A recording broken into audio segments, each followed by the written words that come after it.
قوناخا دویمین یا سالا خواندنê li kantona Şehbayê dibin dorpêça girana hikûmeta Şamê û êrişên dagirkeriyê de birêve diçe. Tevî dorpêçê desteya perwerde û fêrkirinê ya kantonên Efrîn û Şehbayê li zêdetirî heftê dibistanan hewl dide proseya perwerdeyê bibe serî. Hevseroka desteya perwerdeyê ya Efrîn û Şehbayê Zellûx Bekir ji Rojava TV re behsa astengiyên li pêşiya qada xwandinê dike.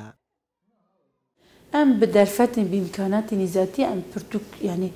قد نف دستي ما مستاد هابن يعني جمرة برتشتكي مزنة أرتاني ور إمكاناتنا ما مستف فيركرني دهندر دبستانه دبردوام دكن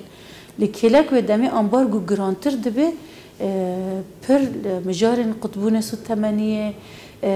قد كورونا إلكتريكي مجارن ام ببین تشتین قرطاسیه پیوستین دبستان هانا یک جاری در بازی کانتونی نابن یا اف گشتی بخور زحمتی که یانگو ام دکارم ببین بار پرورده قدا پرورده دادن در کانتون عفرین و شهبایی دا راستیجی پرگرانده به لهمبری و زحمتیان جی یعنی دریه دبستان جیگو زیادتر خطری سر خواندکارتنه ام دریه دبستانی خواه وکیری دینن ام دبستانی خواه دریه وان ناگرن خواندکارên Efrînî yên li Şehbayê ji bo hînbûna bi zimanê dayîkê rojane bi dilekî germ berê xwe didin dibistanan û perwerdeya xwe dibînin.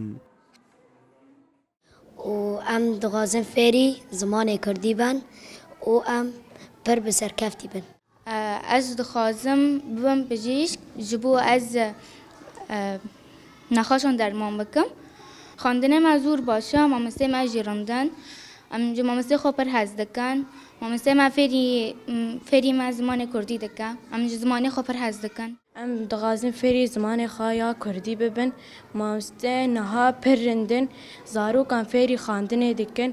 û her tiştek rin li fêrî zarokan dikin ez dixwazim mamoste bim zarokan fêrî xwandinê bikim. Li gel kêm derfetî û têkçûna dibistanan jî mamoste û xwendekarên Efrînî di serxistina pergala perwerdeyê de bi îsrarin û ji bo pêkanîna wê yekê her li ber xwe didin.